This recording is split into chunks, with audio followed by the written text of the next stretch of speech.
It's unrealistic. Either you can't use certain techniques, or you can't strike certain targets, or you obsess over form rather than function. That's why I often travel to Okinawa, the birthplace of karate, where they still practice the old ways. Or at least they used to. Because the reverse influence of modern karate has forced many old masters to change their ways. The art is becoming a sport, even in Japan. For this reason, I've had to seek out many different masters to learn as much as possible before the knowledge is lost forever. In a culture that values loyalty above everything else, this approach is highly unusual. And that's exactly why I've discovered something highly unusual. I was taught the exact same exercise from 3 different grandmasters in 3 completely different dojos, yet they all claimed it was unique to their style, which tells me that the exercise must have been handed down from ancient times, before karate was divided into different styles. But here's the crazy part. This exact same exercise is also practiced in Kali, a traditional martial art from the Philippines. Coincidence? Maybe. But archaeologists have discovered several prehistoric Neolithic tools with the exact same morphological features in both Okinawa and the Philippines. Meaning, although karate was born in Okinawa and influenced by China, perhaps it was conceived way earlier in the Philippines. There is only one way to find out. I'm going to learn Kali and see exactly how it compares to traditional karate. Whoa! You broke it! This could be my skull. The only problem is, I need to convince my girlfriend to come along and film everything for you. Luckily, I have a plan. Do you want to go to Gothenburg and celebrate our 7-year anniversary? Ja, vad kul! Men varför pratar du engelska? She swallowed the bait. Now all we had to do was travel for a few hours, check into a fancy hotel, and enjoy what the city had to offer.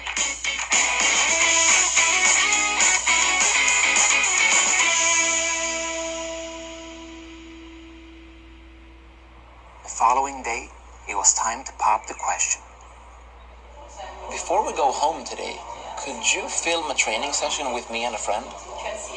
Ja, men varför pratar du engelska igen? My plan worked perfectly. It was finally time to meet one of the world's leading Kali experts and investigate its karate connection. I think this is it. That's the guy. My training hadn't even started, but I was already seeing karate movements on the wall. I think we found the right place.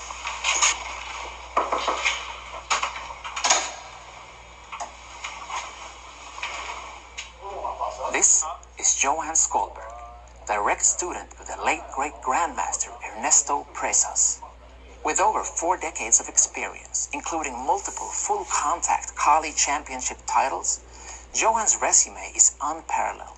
Usually he spends his time traveling the world, teaching master classes, special forces, and bodyguards. But today, he's agreed to spend his time with us. It's time to explain why I'm here. When I was in Okinawa, I discovered the exact same exercise being practiced in 3 completely different karate styles. And this exercise, I'm just going to demonstrate it to you in thin air without an opponent and see if you recognize it. Okay. So somebody attacks me. I block the attack on his inside, right? Closed hand, open hand, doesn't matter. I scoop it around, I push it down, and I punch back. Yeah. Does this look similar to something that you do? Yes. It's called hubud. Hubud. Yeah.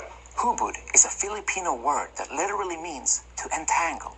And believe it or not, there is an ancient form of Okinawan grappling called tegumi, which translates to entangled hands. And if you reverse the words, you get kumite, the modern form of karate fighting. So can you teach me the correct way to do this trick? Hubud? Yeah. Okay. How do you do that? How many days do we have? No, we can definitely do that. I'm a quick learner. Okay, perfect. We're going to start with the sticks. Sticks. Yeah, and then we're going to go to the empty hands. So And we're not then, gonna... Okay. If you have time, we will do the knife. Okay, this is interesting. Kali includes several weapons, just like old school karate, before it was split into a separate practice called Kobudo. One principle with this setting. Okay. Then we're going to do the same principle with one stick only. But that can be applied later on with a knife. If you want to go to jail, you can also do it with two knives. You go to jail quicker. But it's part of the art to understand. Because we want to have an interpretation to the empty hands that every move is hit, stab, or slash. So I'll teach you the hardest thing from the beginning, the salute. This is teacher, teach me with respect from my heart. Teacher, teach me with respect From my heart. from my heart. Yes. 1, 2, 3. So that's the same thing. It's the same thing. Yeah. So you already know this. I recognize this. Yeah, you already know this. 1, 2, 3. 1, 2, 3. Yeah. 1, 2, 3. 1, 2, 3. You cannot get that because you've done it already in your karate. So now the benefit of the stick, in my perspective, is I can practice a little bit hitting without actually hurting you or get any injuries. I'm forced to be inside. Okay. If I can't move, or I can choose. You broke it. I didn't even notice. This could be my skull. Okay. All right there? Okay. Okay, so you're going to make it 50% easier. Wow. Going for the temple. Oh, like a hammer fist. Yes, like a hammer fist, exactly. 1, 2, 3. 1, 2, 3. 1, 2, 3.